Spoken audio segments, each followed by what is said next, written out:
मैं हेमलता, प्रधानाचार्य राजकीय बालिका इंटर कॉलेज होशियारपुर, नोएडा, गौतम बुद्ध नगर से। आज हम कक्षा 12 इतिहास का प्रथम पाठ अध्ययन करेंगे, ईंट, मनके और अस्थियां। यह पाठ हड़प्पा सभ्यता से संबंधित है। इस पाठ में हम पढ़ेंगे किस प्रकार हड़प्पा सभ्यता का आरंभ हुआ, किसने हड़प्पा सभ्यता की खोज की, हड़प्पा वासियों के जीवन निर्वाह के तरीके क्या थे और हड़प्पा सभ्यता के एक प्रमुख शहर मोहनजोदड़ो के बारे में आज के इस अध्याय में हम पढ़ेंगे। दुर्भाग्य से सिंधु सभ्यता के विषय में जानने के लिए स्रोतों का अत्यधिक अभाव है। मुद्राओं पर अंकित शब्दों के अलावा कोई अन्य लिखित सामग्री जो सिंधु सभ्यता पर प्रकाश डाल सकती उपलब्ध नहीं है और मुद्राओं पर लिखित भाषा को आज तक अनवरत प्रयत्नों के उपरांत भी पढ़ा नहीं जा सका है। ऐसी विषम परिस्थिति में हमें सिंधु सभ्यता के विषय में जानने के लिए पूर्ण रूप से उत्खनन द्वारा निकले गए नगर, मकान, पत्थर, प्रसाधन सामग्री, कंकाल, बर्तन, मुद्राओं आदि पर निर्भर होना पड़ता है। हड़प्पा सभ्यता का नामकरण। पुरातत्वविद संस्कृति शब्द का प्रयोग पुरावस्तुओं के ऐसे समूह के लिए करते हैं जो एक विशिष्ट शैली के होते हैं और सामान्यतया एक साथ एक विशेष भौगोलिक क्षेत्र तथा कालखंड से संबंधित पाए जाते हैं।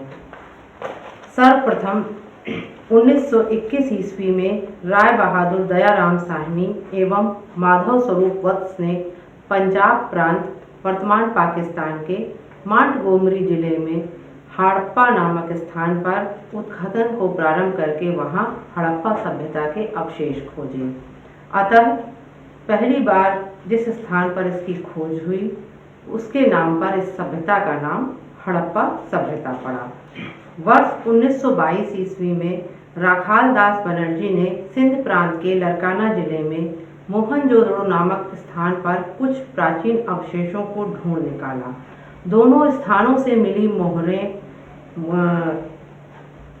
ठप्पे, लिखित लिपि और कलाकृतियां एक जैसी थीं। इसलिए विद्वानों ने इसे सिंधु सभ्यता अथवा सिंधु घाटी की सभ्यता का नाम दिया। बाद के वर्षों के अनुसंधान से यह स्पष्ट हो गया कि यह सभ्यता केवल सिंधु घाटी की सीमाओं तक ही सीमित नहीं थी, बल्कि राजस्थान, हरियाणा, पश्चिमी उत्तर प्रदेश, पूर्वी पंजाब और गुजरात जैसे क्षेत्रों तक फैली हुई थी। अतः विद्वानों ने सबसे पहले हड़प्पा ज्ञात स्थान के आधार पर इसका नामकरण हड़प्पा सभ्यता कर दिया। हड़प्पा सभ्यता का विस्तार। इसके एक प्रमुख केंद्र। हड़प्पा सभ्यता एक विस्तृत सभ्यता थी। इसमें पंजाब, सिंध और बलूचिस्तान के भाग ही नहीं बल्कि गुजरात, राजस्थान और पश्चिमी उत्तर प्रदेश के सीमांत भाग भी शामिल थे। इसका विस्तार उत्तर में जम्मू से लेकर दक्षिण में नर्मदा के मुहाने तक और पश्चिम में बलूचिस्तान के मकरान समुद्र तट से लेकर उत्तर पूर्व में मेरठ तक था। यह संपूर्ण क्षेत्र त्रिभुज के आकार का है और इसका क्षेत्रफल लगभग 12,50,000 वर्ग किलोमीटर है। मोहनजोदड़ो एक बड़ा व्यापारिक केंद्र, अंतरराष्ट्रीय नगर और हड़प्पा सभ्यता के दक्षिणी प्रदेश की राजधानी था। चन्हुदड़ो, ग्वाटीमाला, लोथल, धौलावीरा, कालीबंगन, बनावली, राखीगढ़ी, सुरकांगेंडोर, सुरकोटा, रंगपुर, कोटदीजी आदि इस सभ्यता के अन्य महत्वपूर्ण नगर थे। सिंधु सभ्यता की सबसे उत्तर पूर्व में प्राप्त शहर मांडा, दक्षिण में दायमाबाद, पश्चिम में सुरकांगेंडोर और पूर्व में आलमगीरपुर तक विस्तृत थी। हड़प्पा सभ्यता विश्व की प्राचीन सभ्यताओं मिस्र, मेसोपोटामिया एवं चीन की सभ्यता के समकालीन थी। सर्वप्रथम इस सभ्यता का काल निर्धारण मेसोपोटामिया, उर एवं किश नामक स्थानों से प्राप्त हड़प्पाई मुद्राओं के आधार पर किया गया। हड़प्पा सभ्यता का कालक्रम। रेडियोकार्बन विधि के अनुसार हड़प्पा सभ्यता का काल निर्धारण इस प्रकार किया गया। आरंभिक हड़प्पा लगभग 3500 ईसा पूर्व से 2600 ईसा पूर्व तक। परिपक्व अथवा पूर्ण विकसित हड़प्पा काल लगभग 2600 ईसा पूर्व से 1900 ईसा पूर्व तक। उत्तर हड़प्पा काल लगभग 1900 से 1300 ईसा पूर्व तक। हड़प्पा सभ्यता ईसवी सन के प्रारंभ होने से लगभग 3000 वर्ष पुरानी है, अर्थात आज से लगभग 5000 वर्ष पुरानी है। आरंभिक हड़प्पा और परिपक्व हड़प्पा सभ्यता के मध्य क्रमभंग था, क्योंकि इस क्षेत्र में परिपक्व अथवा विकसित हड़प्पा सभ्यता से पहले भी अनेक संस्कृतियों के अस्तित्व में होने के साक्ष्य उपलब्ध होते हैं। ये साक्ष्य सिंध एवं चोलिस्तान में प्राप्त होते हैं। हड़प्पा सभ्यता के निवासियों के जीवन निर्वाह के तरीके। हड़प्पा सभ्यता के निवासी कई प्रकार के पेड़ पौधों से उत्पाद प्राप्त करते थे और उसमें जानवरों में मछली भी शामिल है। इनसे वे भोजन प्राप्त करते थे। हड़प्पा स्थलों से मिले अनाज के दानों, गेहूं, जौ, दाल, सफ़ेद चना, तिल, राई और मटर इत्यादि शामिल हैं। बाजरे के दाने गुजरात के विभिन्न स्थलों से उपलब्ध हुए हैं। चावल के दाने अपेक्षाकृत कम पाए गए हैं, किंतु गुजरात तथा हरियाणा के पुरा स्थलों से पाए गए चावल के अवशेषों से पता लगता है कि चावल की भी खेती की जाती थी। रागी, कोदो, सांवा, ज्वार और फलियों की भी खेती की जाती थी। इसी सभ्यता के लोगों ने सबसे पहले कपास का उत्पादन किया। इस सभ्यता की परिपक्वता के चरण में कम से कम 2000 वर्ष पहले के पुरा स्थल मेहरगढ़ में कपास पाई गई, जो संपूर्ण विश्व में कपास के उत्पादन का प्राचीनतम साक्ष्य है। हड़प्पा सभ्यता एक संपन्न सभ्यता थी। प्राचीन काल में यह प्रदेश अत्यधिक उपजाऊ था और यहाँ पर्याप्त वर्षा होती थी। हड़प्पा स्थल से मिली जानवरों की हड्डियों में मवेशियों, भेड़, बकरी, भैंस तथा सूअर की हड्डियां शामिल हैं। कृषि प्रौद्योगिकी। हड़प्पा सभ्यता में खेतों की जुताई के लिए लकड़ी के हल का प्रयोग किया जाता था। मोहनजोदड़ो तथा बनावली में हल के मिट्टी के नमूने मिले हैं। खेतों की जुताई के लिए बैलों का प्रयोग करते थे। कालीबंगन आधुनिक राजस्थान से आरंभिक हड़प्पा स्तरों से संबद्ध एक जुते हुए खेत का साक्ष्य उपलब्ध हुआ है। इस खेत में हल पर से बनी जो आड़ी तिरछी हल रेखाएं मिली हैं, उनसे स्पष्ट होता है कि एक साथ दो अलग अलग फसलों को उगाया जाता है। हाँ, इस चित्र में सबसे बाईं ओर जो चित्र प्रदर्शित है वो कालीबंगा से प्राप्त जुते हुए खेत का है। मध्य में प्रदर्शित चित्र हड़प्पा कालीन हल का नमूना है और सबसे दाहिनी ओर जो चित्र प्रदर्शित है वो फसल काटने के लिए तांबे और पत्थर के हंसियों का प्रयोग किया जाता था, उसका एक नमूना है। लकड़ी के हत्थों में बिठाए गए पत्थर के फलकों का प्रयोग फसल काटने के औजारों के रूप में किया जाता था। हड़प्पा सभ्यता में व्यवस्थित सिंचाई का कोई महत्वपूर्ण साक्ष्य नहीं मिला है। अफगानिस्तान में सोर्तभई नामक हड़प्पा स्थल से नहरों के कुछ अवशेष प्राप्त हुए हैं। आधुनिक गुजरात में धौलावीरा से जलाशय प्राप्त हुआ है, जिसका उपयोग संभवतः सिंचाई के लिए किया जाता था। चित्र में प्रदर्शित उक्त जलाशय धौलावीरा में प्राप्त हुआ है। इसके अतिरिक्त कुओं से प्राप्त पानी का प्रयोग भी सिंचाई के लिए किया जाता था। पशुपालन। पशुपालन भी हड़प्पाई लोगों का एक महत्वपूर्ण व्यवसाय था।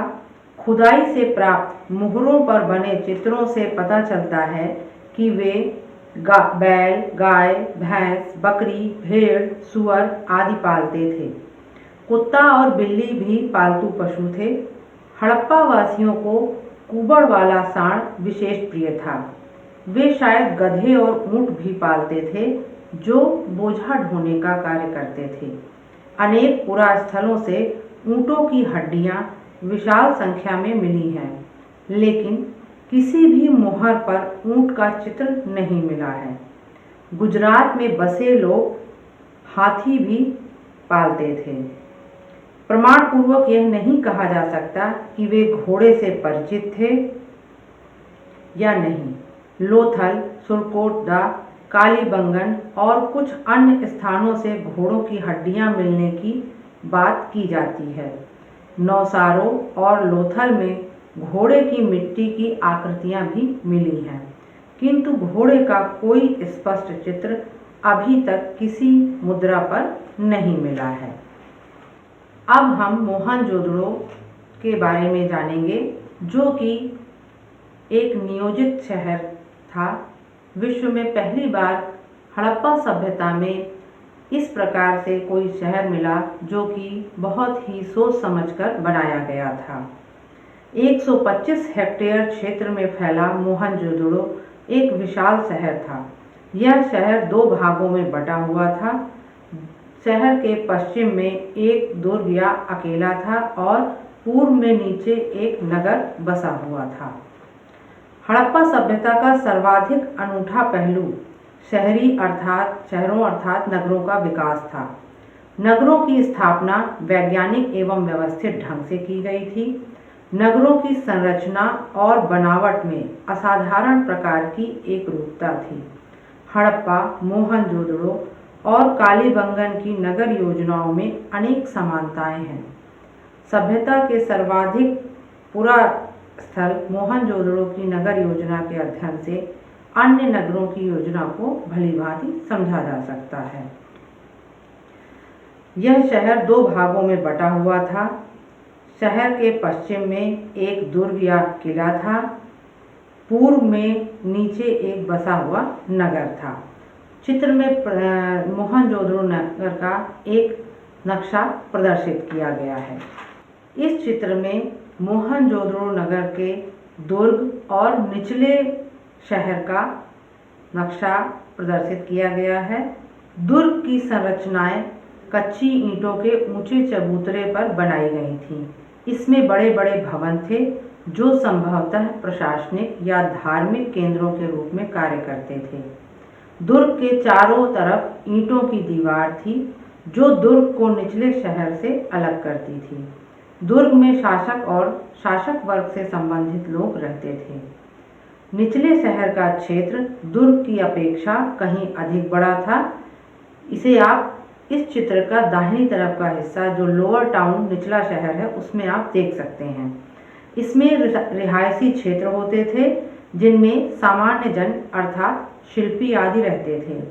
निचले शहर में भवनों को ऊंचे चबूतरों पर बनाया गया था। ये ऊंचे चबूतरे भवनों के आधार का निर्माण करते थे। ऐसा प्रतीत होता है कि पहले नियोजन किया गया था और फिर योजना अनुसार उसे कार्यान्वित किया गया था। चबूतरों के यथास्थान निर्माण के बाद संपूर्ण भवन निर्माण कार्य चबूतरों पर एक निश्चित क्षेत्र तक सीमित हो गया था। मोहनजोदड़ो के उत्खनन से स्पष्ट होता है कि नगर में प्रवेश के लिए परकोटे अर्थात बाहरी चहारदीवारी में कई बड़े बड़े प्रवेश द्वार होते थे। नगर के एक हिस्से से दूसरे हिस्से में प्रवेश करने के लिए आंतरिक चहारदीवारी में प्रवेश द्वार होते थे। नगर में अलग अलग दिशाओं में ऊंची दीवार से घिरे हुए कई सेक्टर होते थे। सड़कें तथा नालियाँ। हड़प्पा सभ्यता की नगर योजना की एक अन्य महत्वपूर्ण विशेषता इसकी सुव्यवस्थित सड़कें तथा नालियाँ थीं। सड़कों और गलियों का निर्माण लगभग एक ग्रिड पद्धति में किया गया था। जो एक दूसरे को समकोण पर काटती थीं। सड़कें पूर्व से पश्चिम तथा उत्तर से दक्षिण बिछी होती थीं और नगर को अनेक खंडों में विभक्त करती थीं। मोहनजोदड़ो की सड़कों की चौड़ाई 13.5 फुट से 33 फुट तक थी। सड़कों का निर्माण इस प्रकार किया जाता था कि स्वयं हवा से ही उनकी सफाई होती रहती थी। गलियां प्रायः 9 फुट से 12 फुट तक चौड़ी होती थीं। चित्र में प्रदर्शित बाईं ओर का चित्र मोहनजोदड़ो की प्रमुख सड़क को प्रदर्शित करता है। हड़प्पा सभ्यता के लोग नालियों के निर्माण में भी अत्यधिक निपुण थे।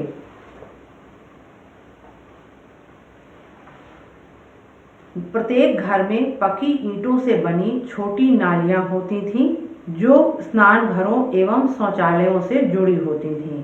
इनके द्वारा घर का गंदा पानी पास की गली में बनी हुई मध्य आकार की निकास नालियों तक पहुंच जाता था। मध्यम आकार की नालियां बड़ी सड़कों के साथ साथ बने हुए नालों से मिलती थीं। आप सबसे बाईं ओर के चित्र में देख सकते हैं कि किस प्रकार घर से एक छोटी नाली निकलकर गली की नाली में मिल गई है। नालियां पकी ईंटों से बनी और ढकी होती थीं।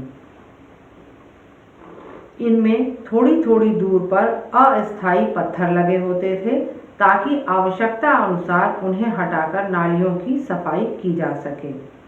बड़े नालों ईंटों से अथवा तराशे हुए पत्थरों से ढके होते थे। मल जल निकासी के मुख्य नालों पर थोड़ी थोड़ी दूरी पर आयताकार हौदियां या सोक पिट बने होते थे। नालियों के मोड़ों पर तिकोनी ईंटों का प्रयोग किया जाता था। जल निकासी की प्रणालियां केवल बड़े शहरों तक ही सीमित नहीं थीं, बल्कि अनेक छोटी बस्तियों में भी इनके अस्तित्व के प्रमाण मिलते हैं, जिससे हमें ये पता चलता है कि हड़प्पा सभ्यता के लोग सफाई के प्रति विशेष जागरूक थे। गृह स्थापत्य। मोहनजोदड़ो के निचले शहर से आवासीय भवनों के नमूने उपलब्ध हुए हैं। निवास स्थान छोटे और बड़े दोनों प्रकार के होते थे। कुछ घर केवल एक ही कमरे के होते थे और कुछ घरों में 12 तक कमरे और विशाल आंगन होते थे। प्रायः सभी बड़े मकानों में रसोई घर, स्नानागार, शौचालय और कुएं होते थे। सभी बड़े मकानों का नक्शा लगभग एक समान था। मकान 2 मंजिले तथा 3 मंजिले भी होते थे। बड़े घरों में फर्श प्रायः पक्के होते थे।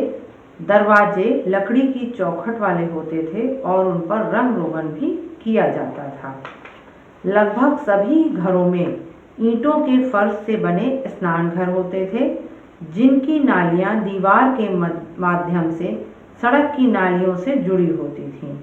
मोहनजोदड़ो और हड़प्पा जैसे शहरी केंद्रों में कुछ घरों में दूसरी मंजिल अथवा छत पर जाने के लिए बनाई गई सीढ़ियों के अवशेष भी उपलब्ध हुए हैं।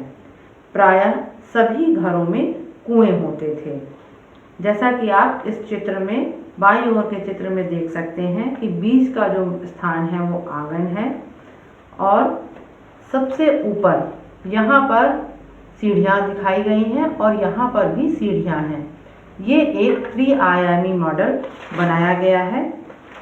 हड़प्पा सभ्यता के दाहिनी ओर जो खंडहर दिख रहे हैं उनके आधार पर हड़प्पा सभ्यता के महत्वपूर्ण नगरों जैसे हड़प्पा, मोहनजोदड़ो और कालीबंगन आदि में दुर्ग के क्षेत्रों में कुछ सार्वजनिक भवन मिले हैं, जिनका उपयोग विशेष कार्यों में किया जाता था।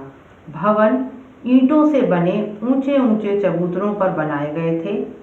एक विशाल स्नानागार, एक विशाल अन्नागार अथवा माल गोदाम मोहनजोदड़ो के दुर्ग क्षेत्र से मिलने वाली 2 महत्वपूर्ण रचनाएं हैं।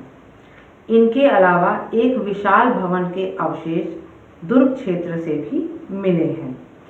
चित्र में बाईं ओर मोहनजोदड़ो का सर्वाधिक महत्वपूर्ण भवन स्नानागार प्रदर्शित है। यह जलाशय दुर्ग के टीले में है। जलाशय 12 मीटर लंबा, 7 मीटर चौड़ा और लगभग 3 मीटर गहरा है। आप देख सकते हैं, ये जलाशय का चित्र है। इसके दोनों किनारों पर अर्थात उत्तरी और दक्षिणी भाग में तल तक जाने के लिए ये सीढ़ियां बनी हुई हैं। स्नानागार का फर्श पक्की ईंटों से बना हुआ है। इसके तीनों तरफ कमरे बने हुए हैं। इनमें से एक में बड़ा कुआं था जिसमें जलाशय से पानी आता था। जलाशय का पानी निकालने के लिए एक ढलवा नाली थी। इसके उत्तर में एक गली के दूसरी तरफ एक अपेक्षाकृत छोटी संरचना में 8 स्नान घर हैं। ये आप देख सकते हैं कि ये स्नान घर बने हुए हैं। प्रत्येक स्नान घर में नालियां गलियारे के साथ साथ बने हुए एक नाले में मिलती थीं। पास ही एक जीना था जिससे ऊपर की मंजिल तक जाया जा सकता था। संभवतः इस जलाशय का प्रयोग धार्मिक अनुष्ठान संबंधी स्नान के लिए किया जाता रहा होगा। दूसरी ओर दाहिनी ओर प्रदर्शित ये चित्र विशाल अन्नागार या माल गोदाम का है। मोहनजोदड़ो के दुर्ग के टीले में एक विशाल अन्नागार अथवा माल गोदाम मिला है। ईंटों से बने इसके केवल निचले भाग ही शेष हैं। ऊपरी भाग, जो संभवतः लकड़ी से बनाए गए थे, बहुत पहले ही नष्ट हो गए थे। इसमें ईंटों से बने 27 खंड थे जिसमें प्रकाश के लिए आड़े तिरछे रोशनदान बने हुए थे। ऐसा ही एक विशाल अन्नागार हड़प्पा में भी मिला है।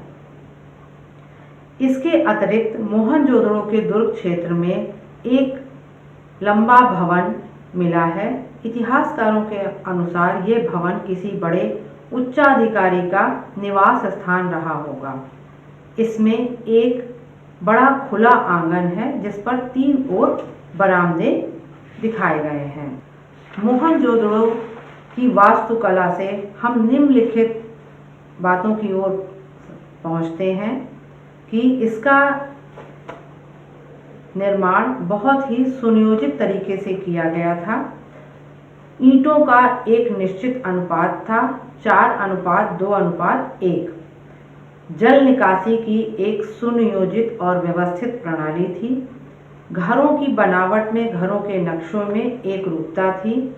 स्नानागार का एक विशाल और संतुलित प्रारूप था। दुर्गों की नियोजित व्यवस्था थी और सड़कों तथा गलियों को ग्रिड पद्धति में बनाया जाता था। इन सभी चीज़ों से हम ये निष्कर्ष निकाल सकते हैं कि सिंधु घाटी सभ्यता निश्चित रूप से किसी प्रकार के एक नगर पालिका या एक केंद्रीय सत्ता के अंतर्गत कार्य करती थी, जिसके द्वारा सभी शहरों का नियोजन निश्चित किया जाता था। सिंधु घाटी सभ्यता के, हड़प्पा सभ्यता के निवास स्थानों और भवन निर्माण के विभिन्न प्रकार की सामग्री का प्रयोग किया जाता था। मकान सामान्यतः कच्ची ईंटों, भट्ठे में पकाई गई ईंटों तथा लकड़ी और सरकंडे से बनाए जाते थे। ईंटों की चौड़ाई मोटाई से दुगनी और लंबाई मोटाई से 4 गुनी होती थी। सभी हड़प्पाई बस्तियों में इसी प्रकार की ईंटों का प्रयोग किया गया था। मकानों के दरवाजों और खिड़कियों का निर्माण लकड़ी और चटाई से किया जाता था। घरों के फर्श कड़ी मिट्टी को कूट-कूट कर बनाए जाते थे और उन पर लिपाई भी की जाती थी। फर्श के निर्माण के लिए पकी ईंटों तथा मिट्टी की पकी टिक्कियों का प्रयोग भी किया जाता था। स्नानागारों के फर्श तथा नालियां पकी ईंटों अथवा पत्थरों से बनाई जाती थीं। छतें लकड़ी की सहतीरों अथवा कड़ियों से बनाई जाती थीं और उन पर सरकंडे बिछाकर चिकनी मिट्टी कूट दी जाती थी। आज के अध्याय में हम इन्हीं बिंदुओं का अध्ययन करने वाले थे। शेष बिंदुओं का अध्ययन हम अगले अपने पाठ में करेंगे।